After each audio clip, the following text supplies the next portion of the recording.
And we are back. What's the deal, everyone? Welcome to episode number 8 of Noel's podcast. I am the host, Noel Tesfa. Shout out to everyone that's tuned in right now, whoever you are, wherever you are, however you're listening to this. I appreciate the support. I appreciate the love.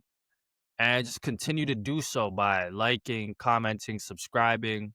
Remember, emphasis on subscribe, sharing, telling a friend, telling a family member, tell whoever will listen, and just continue to help this podcast grow. And I promise you guys, I'm going to continue to give the best content that I can possibly give. Wishing everyone a very safe and happy weekend. Just don't do no dumb shit. And if you think I'm talking to you, you are correct. If it applies, it applies. Just don't do no dumb shit. But of course, have fun. Enjoy yourselves. Enjoy the beautiful weather that God has blessed us with. And most of all, enjoy episode 8 of this podcast because I promise you it's going to be a banger. It's going to be a good one. Today, we're going to do something a little bit different. I know actually not even mostly, all of my episodes up to this point have been centered around the NBA playoffs, and we've talked everything from first round, second round to East, West, all the matchups, all the stories. It's been mostly NBA.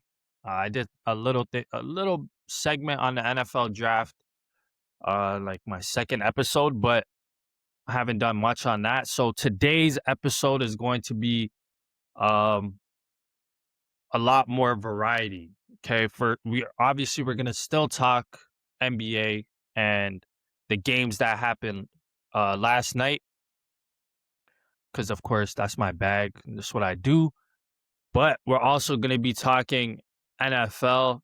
The schedule released Thursday night, so I'm gonna give you guys a few key games that I'm looking forward to in the first 3 weeks of the NFL season. So we're going to talk NFL schedule release. We're going to talk WNBA because the WNBA season started last week and we have a whole week of games and storylines and thoughts that I really want to share with you guys. If you're not up to speed or if you don't watch the WNBA, this is your sign. Lock in.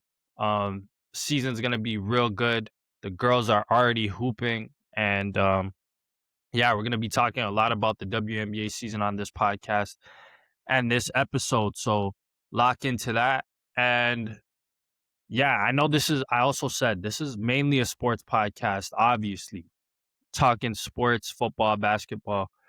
But I did say in the first episode that we're going to be touching a few cultural topics here and there, whether that be in the form of movies, TV shows, music, here and there. And one of the biggest cultural moments of the year happened this week. And obviously, I'm talking about the release of Iceman, Drizzy Drake's ninth or 10th studio album.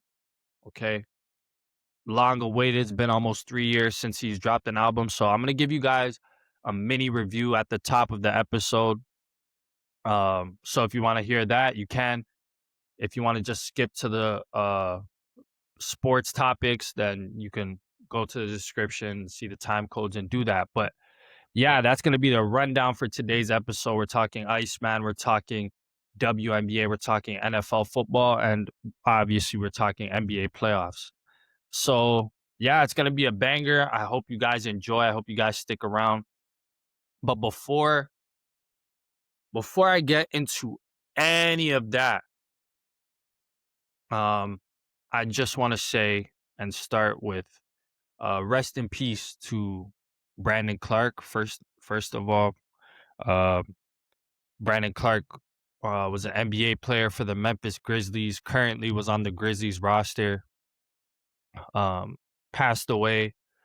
News broke Tuesday, and yeah, just a really heartbreaking and sad story. It's the first time since I've been watching basketball, since I've been watching the NBA, where a player who is currently active and currently in the league has passed away. So just a very sad time, and I'm sending my condolences, thoughts, and prayers to his family, friends, all those who loved him, coaches, teammates. Um, and yeah, just a very unfortunate situation. The cause of death is still yet to be disclosed, but regardless, it's yeah, it's really sad. And yeah, Brandon Clark, not only um player for the Memphis Grizzlies, but Canadian player, never played for the national team, but still came from Canada, Vancouver. And yeah, it's just really sad. So I want to say condolences to him and his family, but also I want to say rest in peace to Jason Collins.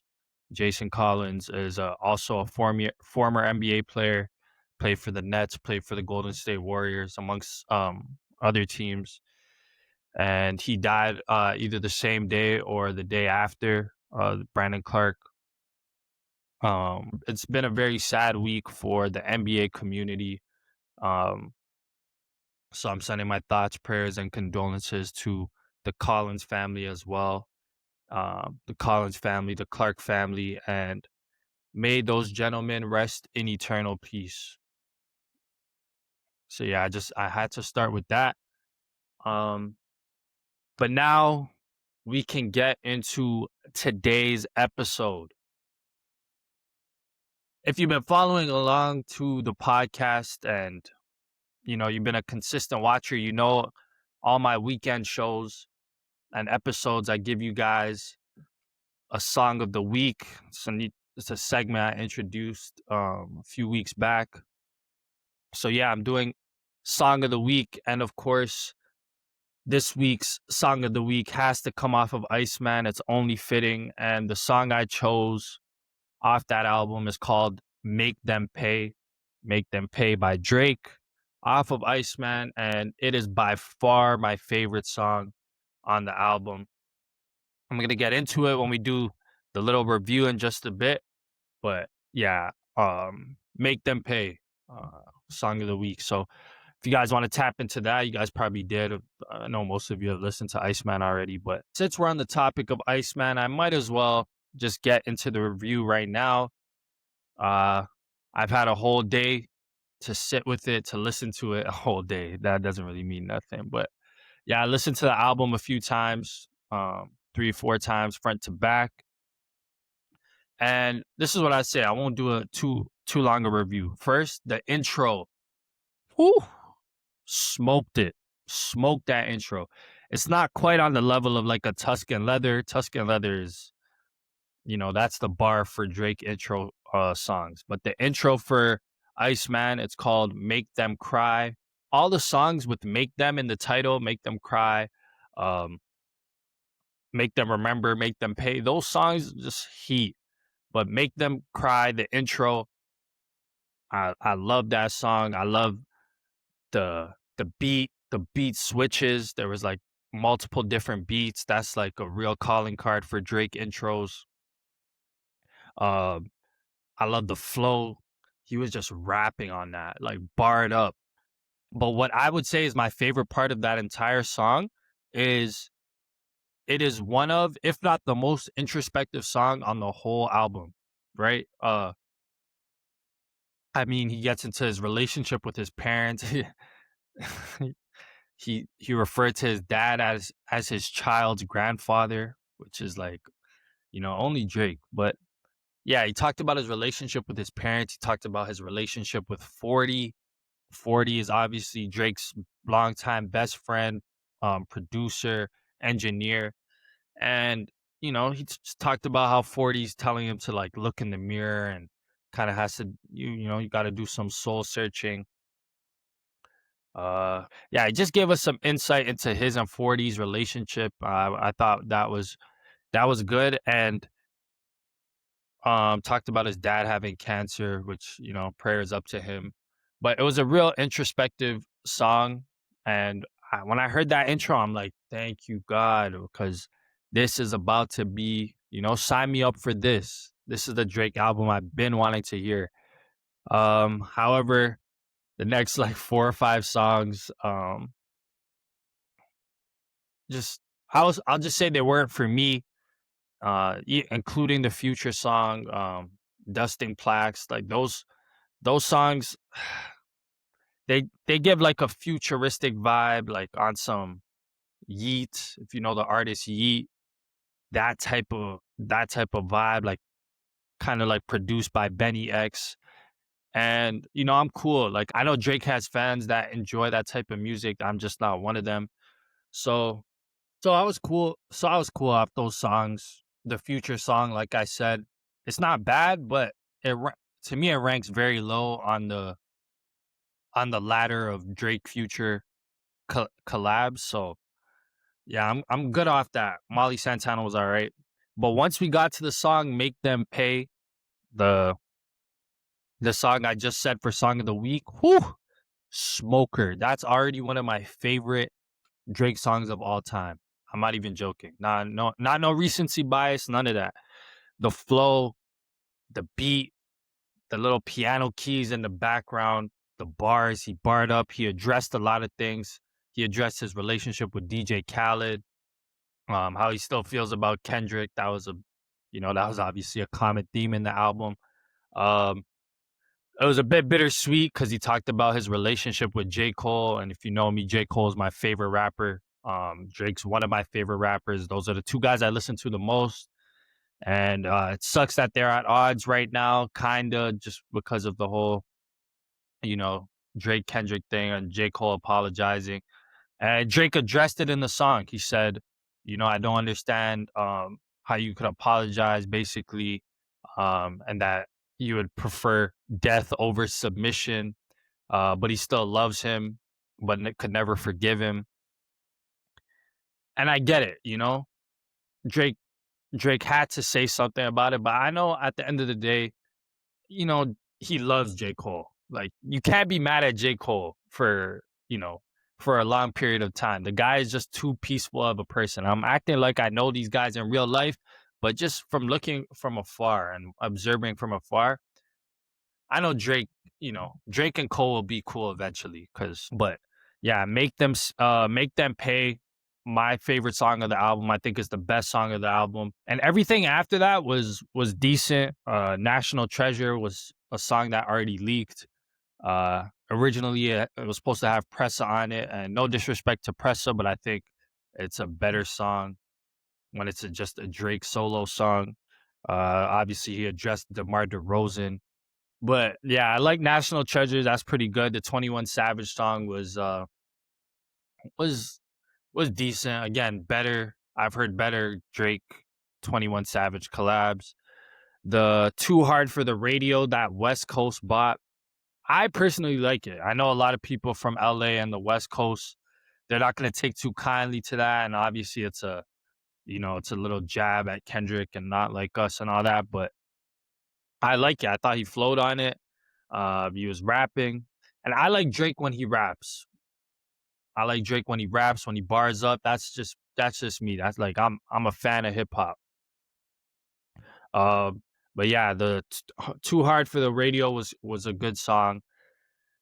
Make Them Remember, another song that leaked the day before the album dropped. People were calling it like 1 a.m. in Albany.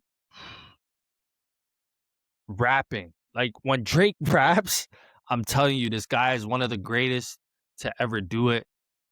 He threw shots at a bunch of people in this: Dr. Dre, Kendrick, obviously, Joe Budden. And like I said, the songs that start with Make Them, heaters on this album. So I'm definitely going back to that one. Um, and then finally, the last song that I really mess with on Iceman is called Firm Friends. Just another dark, menacing beat. Uh, it was produced by Conductor Williams. Drake said it in the song. Him and Conductor have some real good chemistry right now. Conductor produced 8 a.m. in Charlotte. Um, a few, I think all the songs on Scary Hours 3. So him and Conductor, they've been putting in work, and I wouldn't mind if they came out with a joint album. But Firm Friends, just another uh Drake rapping song. and I mess with that. But overall, I would say this is a good album. Um, not like I don't think it matched the hype, but very few albums ever do. But I don't think it matched the hype. It was still good. It has some songs that I'm definitely going back to, some songs that, I'll be bumping probably forever. But just the one thing it didn't have for me is that every Drake album, or at least like 95% of them, has like a little run of like 4, 5, 6 songs in a row where it's just smokers. And this didn't have that. It would go like on a 2, 3 song run, and then a song after that that I didn't really mess with. But it's only been a day, so a lot of Drake albums they age well, and we'll see. We'll check back in probably a few months from now. But shout out to Drake, congrats on the Iceman drop. Yeah, good album. So yeah, that's my review on Iceman. And that was like the cultural section of today's episode. Now we can finally get into the sports. And the first sport we're going to be talking about is football. Like I said, the NFL schedule released on Thursday night. And there games were already like a few games were already released. Like we knew like the Thanksgiving matchups and the Christmas Eve matchups, some of the primetime games. But now the full schedule is out. And for week 1, opening night is Wednesday, September 9th. I don't know why. This is the first time since I've been watching football that the season's opening up on a Wednesday. It's usually a Thursday night because that's when football's on, but whatever. Wednesday night, opening night, Super Bowl rematch, Seattle, New England. I'm not going to spend too much time on this game, honestly, because I think it's going to be the same thing that happened in the Super Bowl. I think Seattle's going to blow them out.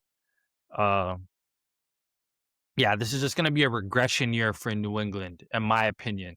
Um, the whole Mike Vrabel, their coach, being involved in one of the biggest scandals of the offseason with Diana Rossini and that whole thing. I think that's just like a very bad omen for this upcoming season for the Patriots. Plus, their schedule is a bit harder, not as hard as I thought it was going to be, but still, schedule is way harder than last year. Their over under on FanDuel for wins this season is 9.5, and I would probably take the under. We still got to see what Drake May looks like coming off his abysmal Super Bowl performance. We'll see if he can bounce back. But the whole Mike Vrabel situation, plus the schedule, plus Drake May questions, I don't know. I don't believe in the Patriots this year. So I think the Seattle is gonna wash them. Thursday night, first game ever in Australia, first NFL game in Australia, I think. Rams, 49ers. I want to talk a lot about this game, but it's going to be in Australia, and international games are very hard to predict. And, so I'm going to stay away from it. Again, these have been two of the best teams this whole decade. San Francisco with Kyle Shanahan, one of the best coaches in the NFL. LA Rams, Sean McVay, probably the best coach in the NFL. So it's going to be, if everyone's healthy, I think it's going to be a good game. But again, that's all the way in Australia, and that's not a short flight at all. But so I don't have too much on LA versus San Francisco Thursday night. But obviously I'm going to be watching. The real game that I want to key in on for week 1 is Dallas at the New York Giants, Sunday Night Football. And the reason I'm picking this game is because not only do I think their division, the NFC East, is wide open this year, but I'm really intrigued to see how John Harbaugh, the new coach for the New York Giants coming from Baltimore, I'm really intrigued to see how he does with this New York Giants group. You see, Harbaugh did not have a great last few seasons in Baltimore. He's still a Super Bowl winning head coach, but that Super Bowl was a very long time ago. And he's had very talented teams in Baltimore. He obviously has he had Lamar Jackson, arguably the best player in the NFL, and still he hasn't been able to achieve even getting back to the Super Bowl. So, but I still think he's a good coach. He has Jackson Dart as his quarterback. I think Dart's like okay. He could be a middle of the pack level quarterback, but his decision making needs to get better, especially when he decides to scramble and run outside the pocket because he took some real bad hits last year. However, he does have Malik Neighbors returning from an ACL injury. He does have Cam Scatterboo coming back. Has Isaiah Likely as a target, new target as tight end position. So we'll see what the New York Giants do. And most importantly for them, Harbaugh is a defensive-minded coach. And the Giants have potential. Their D-line, Abdul Carter, Kayvon Thibodeau, Brian Burns, like they have the potential to have a very stifling defense. They drafted Arvell Reese out of Ohio State with the number 5 pick.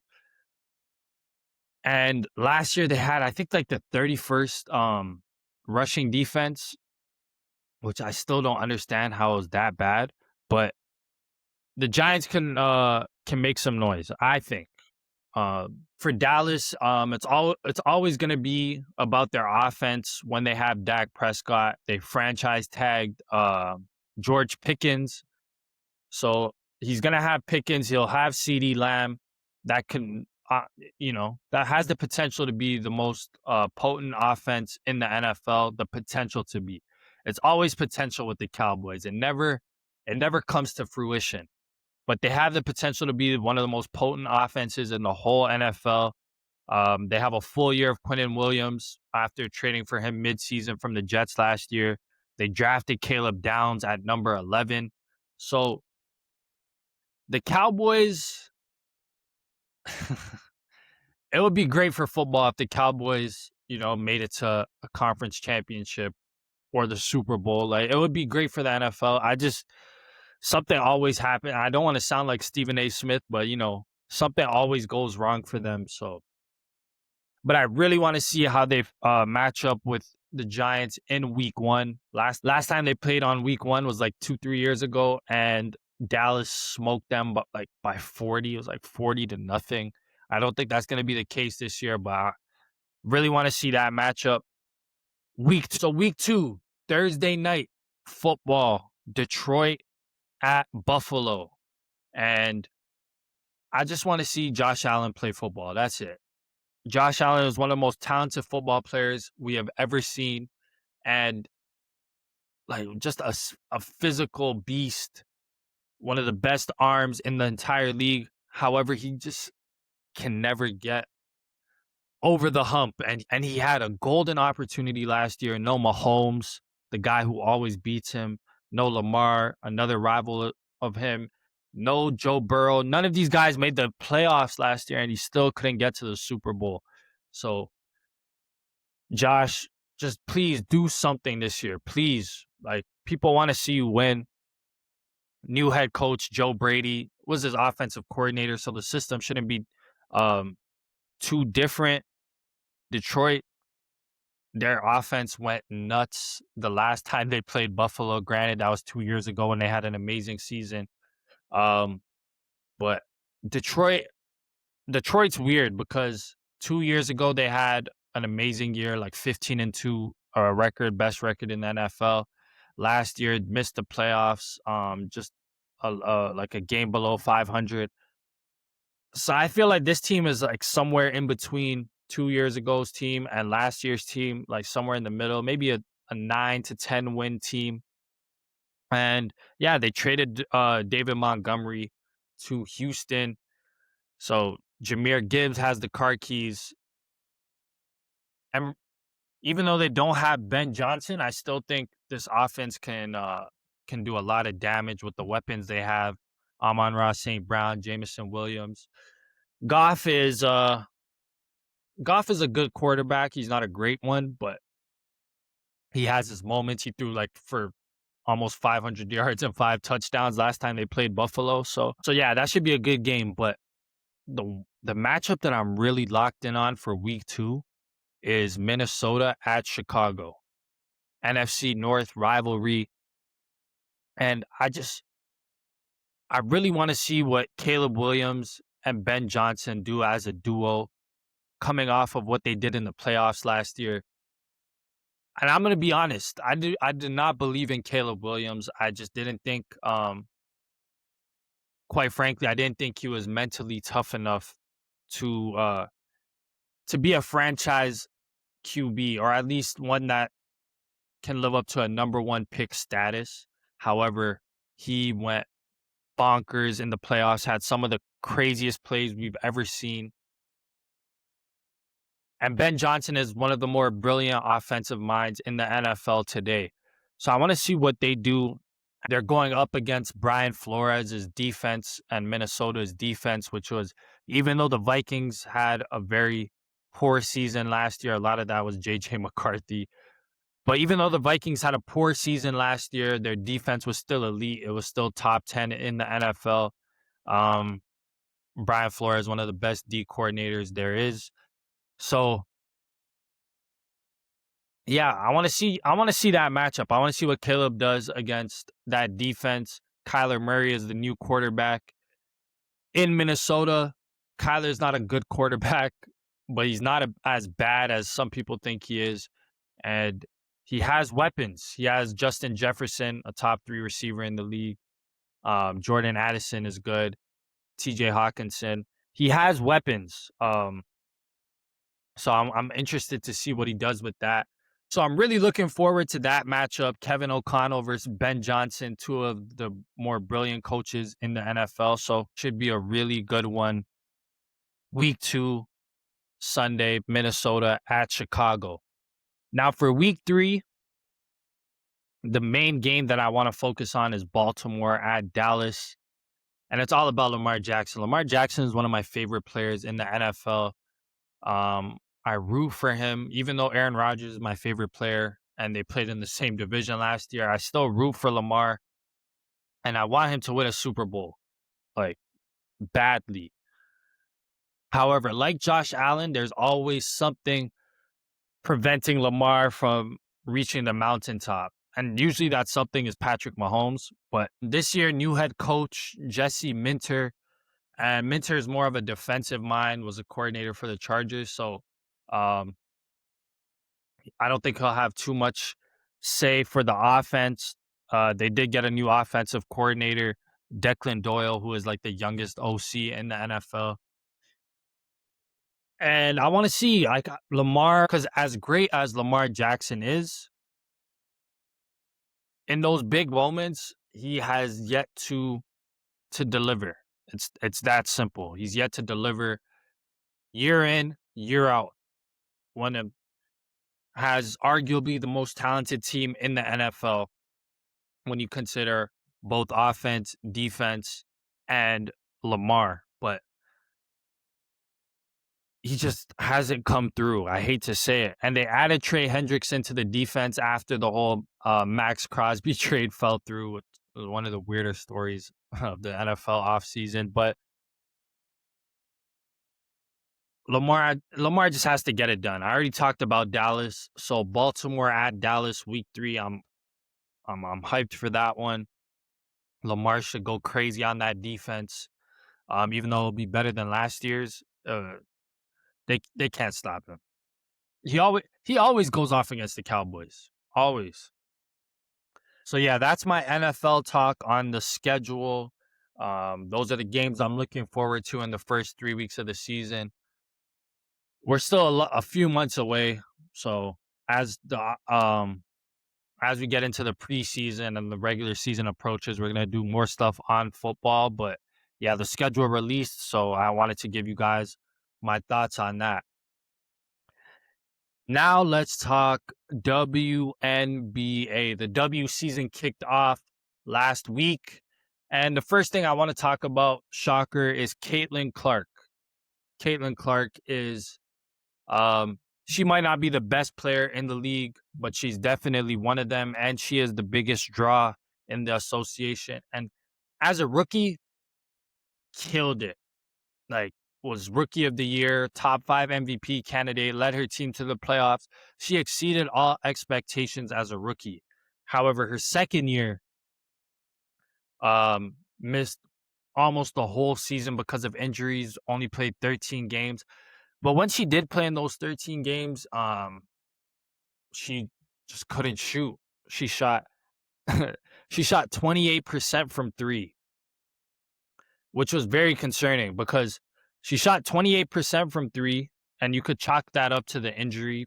And there was like a whole thing of like when if you forced her left and she pulled up going left, it was she was gonna miss. She missed like 35 3-pointers in a row, like a crazy stat. And then this season started, and in the first 2 games, she was shooting 18% from 3. And you guys have to keep this in mind. The reason Caitlin Clark is such a draw is because she is like a Steph Curry, Steve Nash hybrid.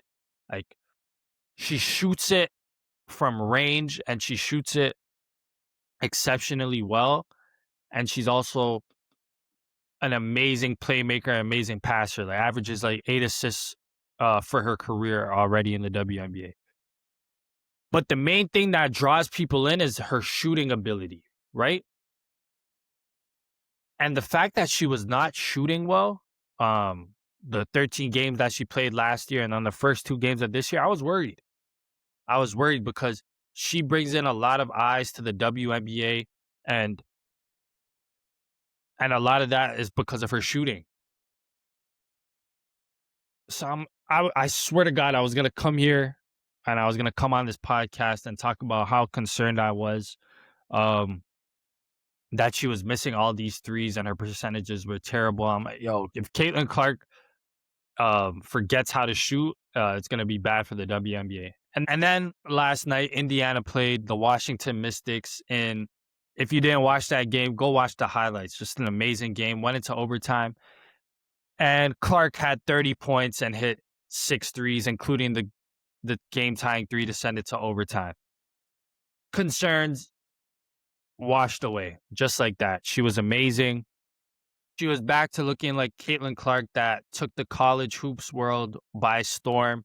And it was a good sight to see. So yeah, if you guys didn't watch the Indiana Fever versus the Washington Mystics, go check out the highlights for that. An amazing game. Sonia Citron had 30 for Washington. Kiki Iriafen. They got a squad in Washington.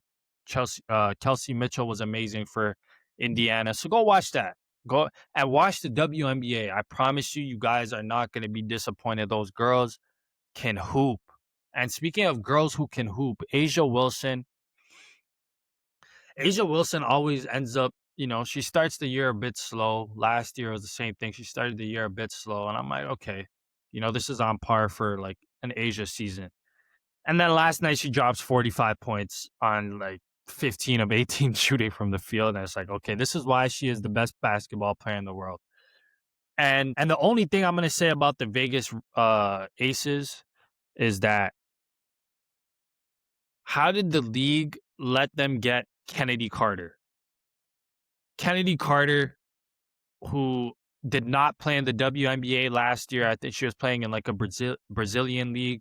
But last time she played in the WNBA, she averaged like 20 points, just a bucket, straight bucket, handle, can get to the rim, can shoot. And somehow the team who has won 3 championships in the last 4 years picks her up and has her coming off the bench, and she's dropping like 25, 20, 18 points off the bench. It makes no sense. It is the definition of the rich get richer, and Vegas is going to be a tough team to stop. They were already one of the favorites to win the championship again this year, and they picked up Kennedy Carter. So good luck to the rest of that WNBA. Other quick points that I want to hit about the WNBA, Paige Beckers She's starting her WNBA sophomore season off with a bang. She's playing well.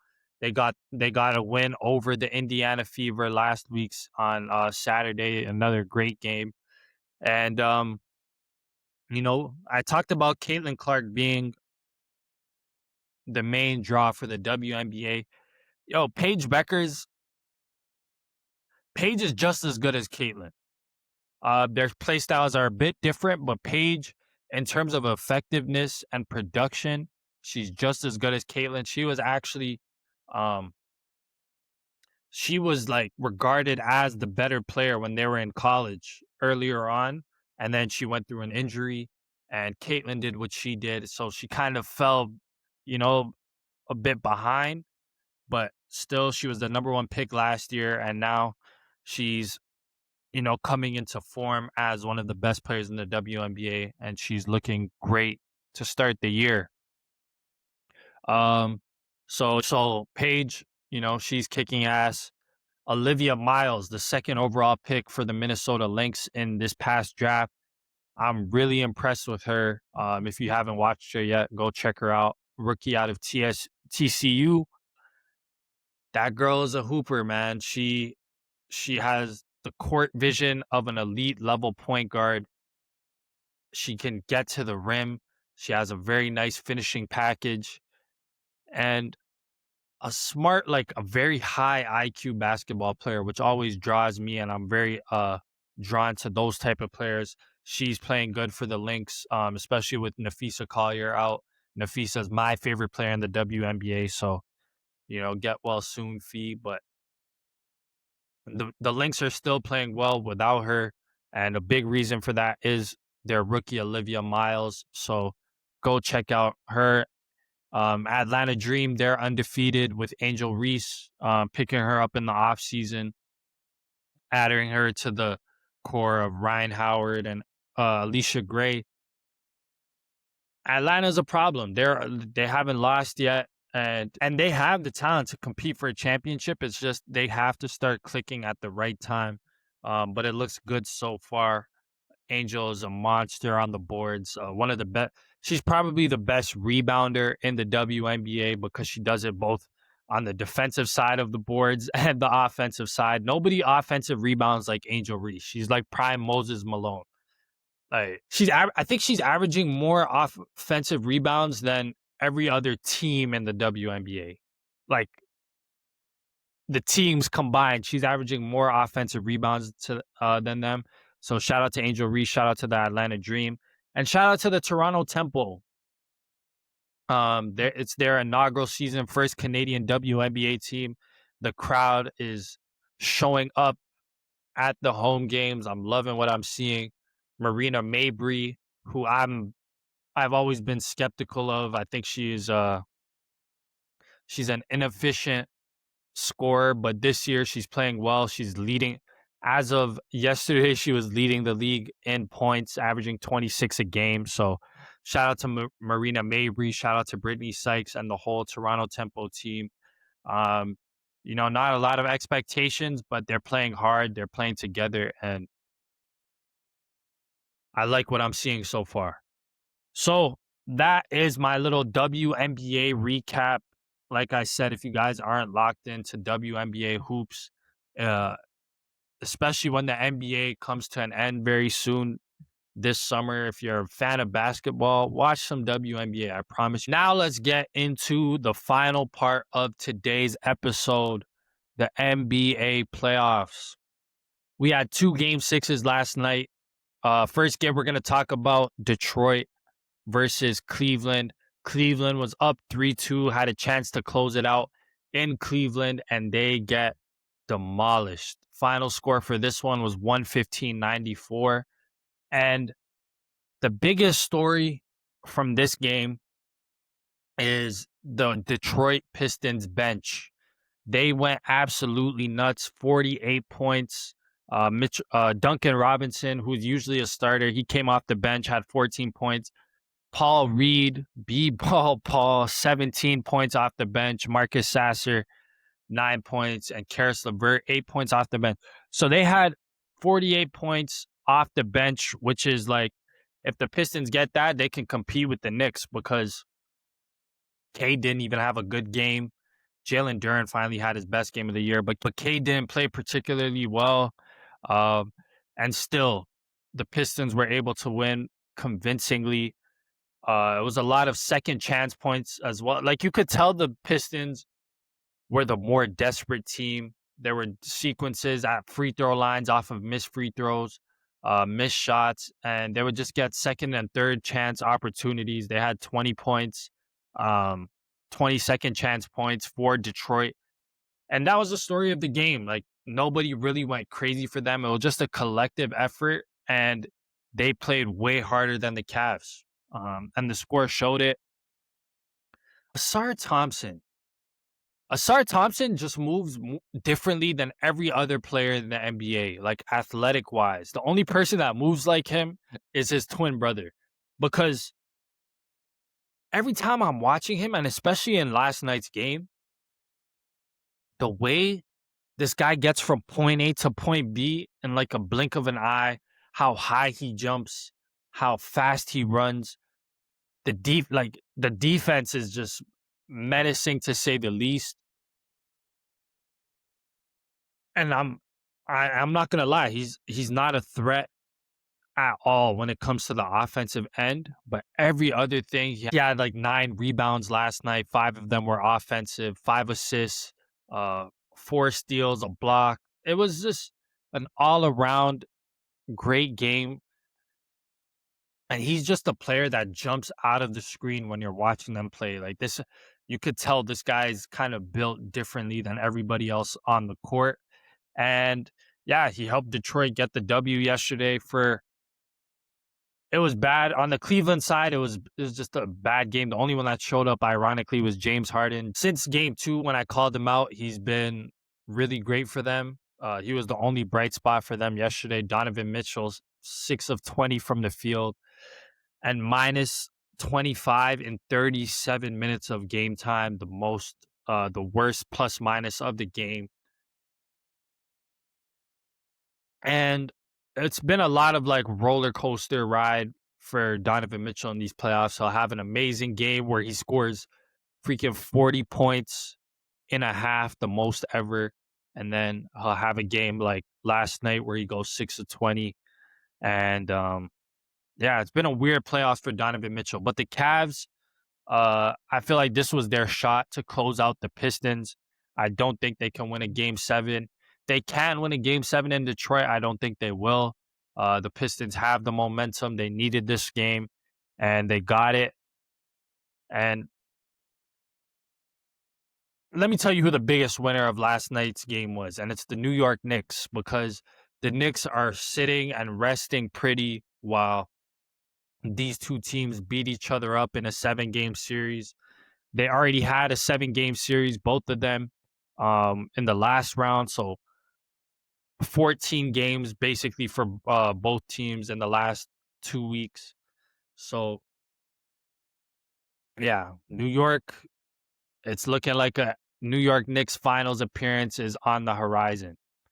But yeah, that's what I have to say for Cleveland, Detroit, game 7 tomorrow night at 8:00. Make sure you guys tune in for that. And then the final game of the night, just the absolute beat down, Minnesota versus San Antonio. The Spurs demolished the Timberwolves 139-109. They beat them by 30 points in a closeout game. Series done. Spurs move on to face the Oklahoma City Thunder in the conference finals. And Minnesota gets bounced from the playoffs. Now, in this game, in the second quarter, the Spurs went on like a 20-0 run.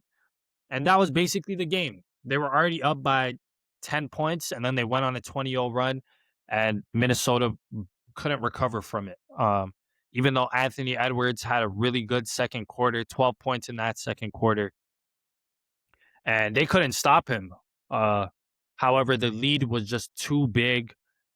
Even when the Timberwolves got within like 13 points, 11 points, 9 points, the Spurs would always keep them at arm's length. They would hit a 3 or Wembanyama would do something crazy. And by the way, for San Antonio, if Stephon Castle, De'Aaron Fox, and Dylan Harper combine to shoot 9 of 13 from 3, if they shoot anywhere within that range, anywhere within that vicinity, the San Antonio Spurs are going to win the NBA championship. It's that simple. And I'm rooting for OKC. I'm a Shea guy, but that's going to be too much for them to overcome, because for all three of them, for Fox, for Castle, and for Dylan Harper, as great as players as they are, their weakness is their three-point shooting. So if you mean to tell me that these guys are going to be knocking down, Steph Castle went 4 of 4 from the three-point line in the first half. If they're going to knock down the three-point shot with consistency, wrap it up, because you combine that with Victor Wembanyama, who didn't even play well. He didn't even have an amazing Wembanyama game. So you combine that with Wemby's defense and what he can do on the offensive side. Devin Vassell and Justin Champagnie, what they do from the three-point line. Just wrap it up. Wrap it up. If those guys can shoot that consistently, I don't think they will. I think OKC's defense is better than Minnesota's. So they'll have a tougher time. But yeah, Steph Castle was amazing last night, 32 points. And he was their driving force. The Spurs are just so, they have so much depth. But they're young guys, man. Like Castle, Harper, Carter Bryant. Like, these guys are legit future stars. Maybe Carter Bryant is not a star, but Steph Castle and Dylan Harper, these are going to be stars in the NBA. The Spurs are set with those two guards and Wemby as their future. But on the Minnesota side, however, I don't think Minnesota should be that disappointed. They did regress a little bit because they made the conference finals the last 2 years, and this year they got kicked out in the second round. But the major thing the Timberwolves need to look out for in the offseason is finding a way to improve on the Julius Randle spot. Now, I like Julius Randle. He is a good player when he's on.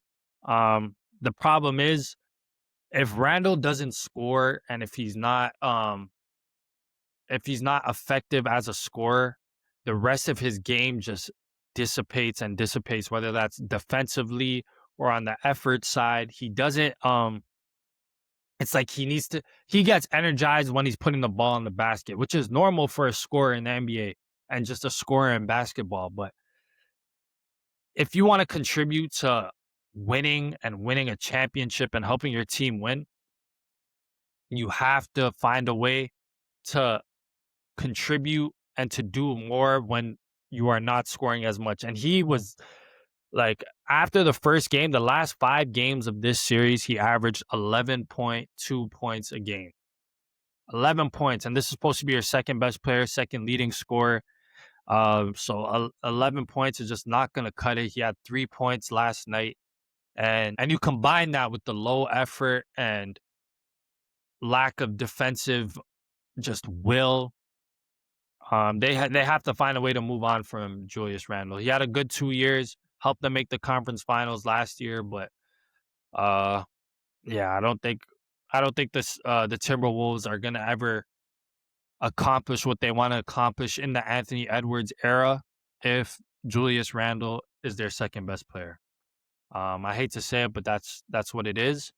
So yeah, good.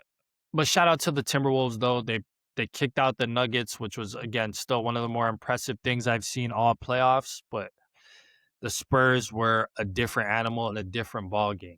And last thing I'm going to say,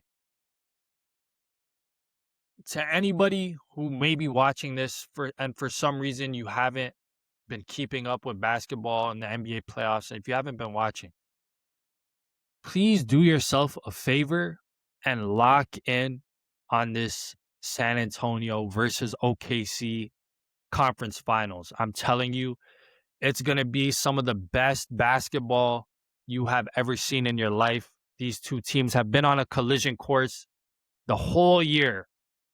And and it's interesting because San Antonio is the young up and coming team, even though OKC is young too, but San Antonio is the team that hasn't made the playoffs, and they have the young talent. OKC is coming off of a championship, defending their title. They haven't lost in these playoffs yet, but somehow San Antonio is the team that has OKC's number. They beat them 4 out of 5 times this year, which is, I still can't believe it. But the playoffs are a different animal. It's a different ball game, and I'm so excited to see how this series goes. I think when we talk about best basketball player in the world, it's like WWE when they have the Money in the Bank ladder match, and it's like hanging above the rim. It's gonna be like that for Shea and Victor Wembanyama. I feel whoever wins this can claim themselves as the best basketball player in the world, and this is going to be a matchup not only I think for this year but many more years to come, because both of them are very young squads with young talent. So yeah, when I started watching basketball, or like early years of watching the NBA, it was OKC and San Antonio at the top of the West, with Duncan and Kawhi and Parker and Ginobili for the Spurs, KD, Westbrook, Harden, Ibaka for OKC, and somehow a decade and a half later, we're back to it, just with a few different faces. So I'm excited for this series. It's going to be an amazing one. I'm telling you guys, lock in. If you're not watching, now is the perfect time. And yeah, so we got Game 7, Detroit, Cleveland tomorrow. Then we have Game 1, OKC, San Antonio on Monday. And I'm excited, man. I just love basketball. I love the NBA, and this is the best time to be a fan of those two things. So lock in. So that's what I have on the NBA playoff side. And that concludes Ep.8 of Noel's podcast. Appreciate everyone for tuning in. If you stuck around to this point, again, you're a real one. Keep showing love. And I promise you guys, it's going to keep getting better. I'm getting more comfortable. Just stay locked in with me. But yeah, I appreciate you guys. Hope you guys have a great weekend. And I'll see you early next week. Be on the lookout for episode either Monday or Tuesday. We'll see what the games and the stories are looking like. But so yeah, that's all I got. Again, thanks again for sticking around. Appreciate you guys, and I'm gonna holla at y'all. Enjoy your weekend.